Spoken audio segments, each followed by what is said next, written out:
All right, welcome to the Road Cheetah Project. We are back from the episode, and this is the Wednesday drop on a Thursday, so let's do something special that way. I like to mix things up. No, not really. It was just a big day at the comic book shop Wednesday, so I had to come in with some more reinforcements, some more George Washingtons to back up, because it was a little deeper than what I expected. Pulling up Wednesday, so here we are Thursday, but don't have a whole bunch to talk about, but enough to talk about. That's for sure. So before we get into all that, subscribe if you haven't. Check out the podcast. A lot of good things happen on the podcast. And then we got Goku running right now, and I think that's going fairly well. So always subscribe, like, comment, and let me know how you feel about that kind of stuff. Also, hit me up on Twitter. And then also, no telling what else is coming up on the project. Okay, so let's get right into this, okay? Um, Mech, Mech Kid, Mech Cadet U. Um, number two. The number one was a good switch up, and again, like I said, I try to bring things into this that aren't DC and aren't Marvel.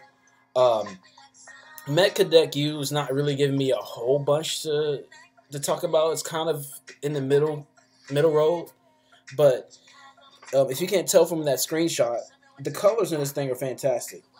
Um, and that has a lot to do with uh, Triona Farrell.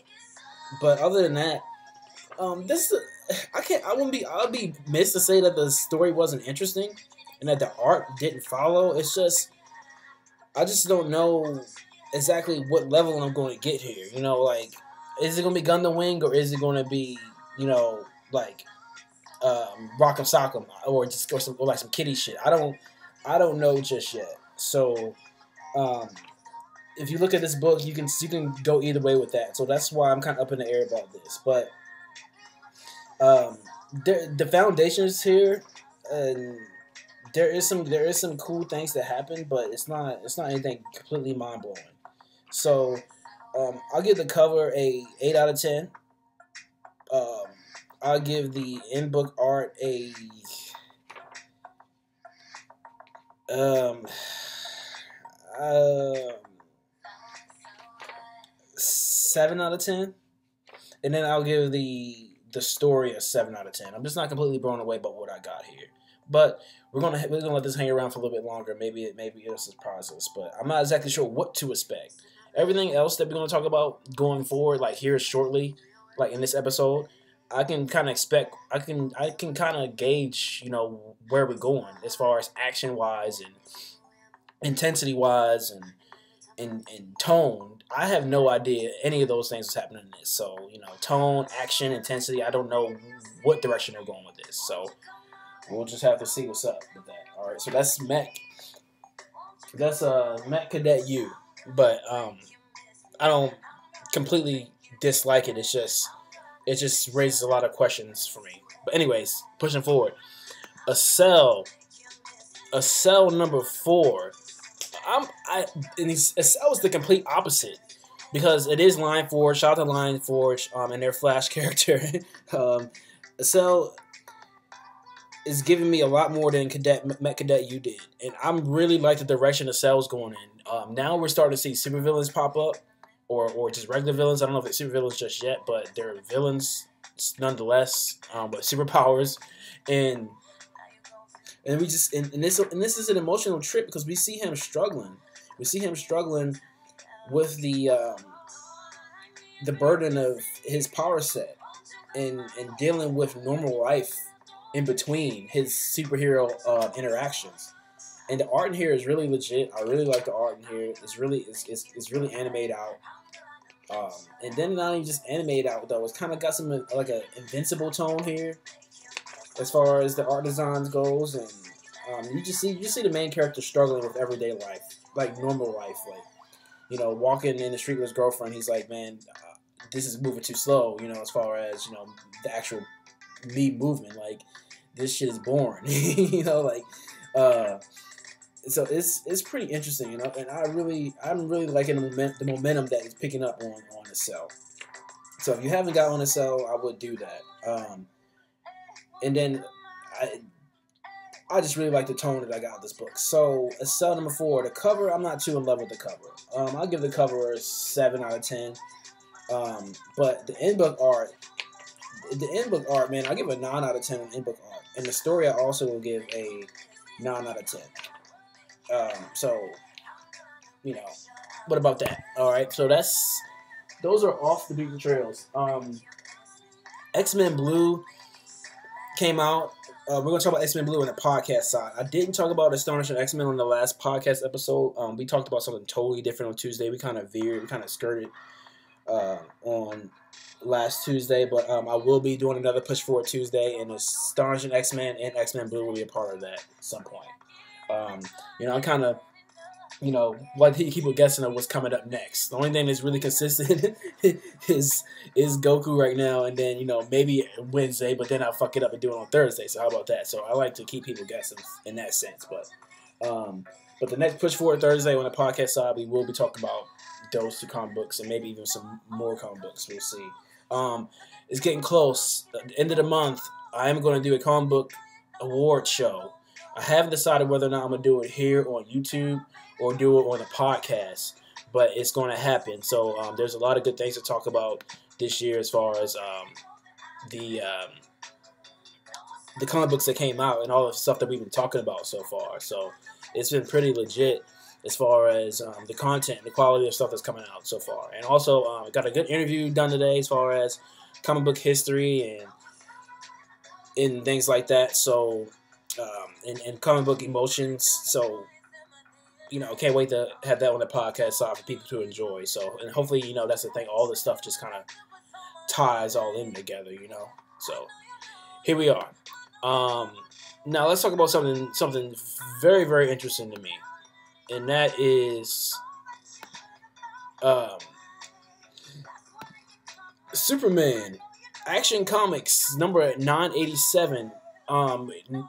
Historically, for me, Superman is a punk, a cheater, a chump, all of the above, lame, whack, weak, all the above. But in the past, in the previous 52 run, there was some good, really good, spotty Superman moments. And so I saw this cover, and I was just like, you know what? Let me see what Superman's doing. Let me just check in because I had a little bit extra money, so I was just like, man, let me see what whack ass Superman's doing. And even though Action Comics is a little different than the main Superman run, and that's really frustrating.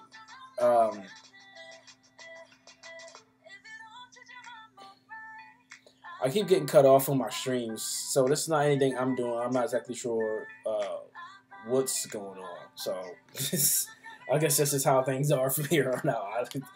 But anyways, this story has a lot of potential, and I don't know really what's going to happen with it. I hope the artist starts to make some real strides on its own as far as in my mind separating himself from what I believe is a very akin pencilship to Greg Capullo. But this story arc has some potential, especially given the big reveal at the end. But I'm just a little unsure about the consistency of it going forward. There's a few panels in particular that really show me a lot of promise, and there's a few that kind of make me really anxious about what's coming up next with this. So I'm not gonna give the cover a rating, but the in-book art I'll give a 7 out of 10, and I'll give the story a 7 out of 10. But as far as potential goes, as far as potential is concerned, Superman Action Comics 987 has a lot of potential. So we'll see about that. Going into 2018, because it's definitely not going to win Comic Book of the Year, but we'll see about that. Okay, so let's talk about the big gun. I'm sure there's a lot of stuff up on this already, so I'll be kind of late to the party, as it would seem. And that is Dark Knight's Metal, number 2. I had a lot of blasé um, things to say about Dark Metals 1. I don't nearly have as much negative things to say about Dark Metals 2. Dark Metal 2 just takes on such a, as it says in its title, a dark, creepy tone. But even that, man, Snyder is starting to, feed us a little bit more as far as what the fuck is going on. And on top of that, man, Greg Capullo's art, it seemed like he was made for this, this kind of event, because, he seems to thrive in the dark tones of things, as he did back in the Court of Owls, as he did with Spawn, and now, we're at Dark Metals, and it just seems like the darkness of a situation brings out the best of his pencil. And I can respect that. But Greg Capullo's art is fantastic, and like I said, Superman, Action Comics 987. It seems like the artist has taken quite a few cues, or maybe they're homies, or like again, maybe he's Greg Capullo's Padawan. But it seems like Superman, Action Comics 987 artist has a lot of influences from Greg Capullo, but it doesn't look anything like Greg Capullo stuff. Greg Capullo in this book is a 10 out of 10 as far as art's concerned. The story is really, really interesting. The story is a 9 out of 10 because of just how many back and forth throws they throw you in. You're starting to get used to how the story is being told to you here. And I really, like the relationships they're setting up, and how they're involving everybody in this as far as emotional connection. Everybody seems to really care about everybody, and that seems to be really important going forward. In Batman just proves how much of a beast he is, but it's also really cool to see how everything connects back into Batman, the #1 from 52, but it also sets up a really dark and kind of hopeless undertone, and I wonder how much Scott and Greg at this moment is going to delve into that hopelessness. It seems like this is one of the, if not the toughest situation that we've seen the Justice League and or Batman in, and it just seems like, and then you have the character, the main villain, who's like, I know this is the way I set it all up. You guys never had any power. You guys were never in control. This has always been about what I wanted. That's kind of intimidating. That really sets up a whole, potentially a whole, dynamic on then what the fuck were we doing this shit for in the first place? Like, who are we really then? And all the beatings that I took, all the Joker fights, they were just so this guy can satisfy his own desire. Like, all that stuff. Hopefully, all that stuff's gonna come up, and we'll just see how they get out of this.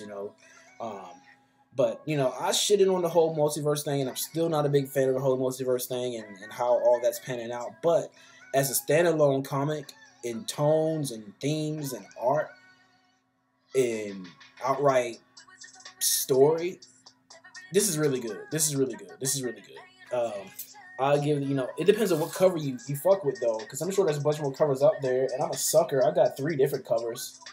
I got the Andy Cooper's covers. What's my favorite one? It was Batman's wearing the owl mask. I don't have any of those pictures up, sorry, but and then you have the regular Greg Capullo cover, and then you have the Jim Lee cover. My favorite out of all 3 of those is the Andy Cooper cover with the owl, with Batman wearing the owl mask. And the owl, there's some fucktards, man. They're some fucking shitballs.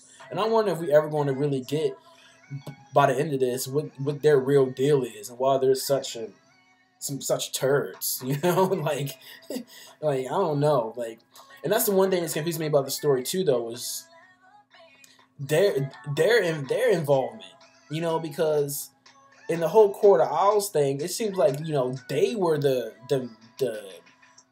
mega villain, the Omega stop-in villain, but now we're here and they're just pawns too. So I wonder if Scott Snyder had all this in his mind when he was writing the original Batman 52 run, or if this is all just kind of just like, fuck it, let me just cash out and be done with Batman, or let me just add this on top like some Dragon Ball Super thing, get my dough and be out. I don't know. We'll see. We will definitely see. But that, all that aside, I can't hate on Dark Knights 2. Definitely not the art. Definitely not the art. The art's a 10 out of 10. The story's a 9 out of 10.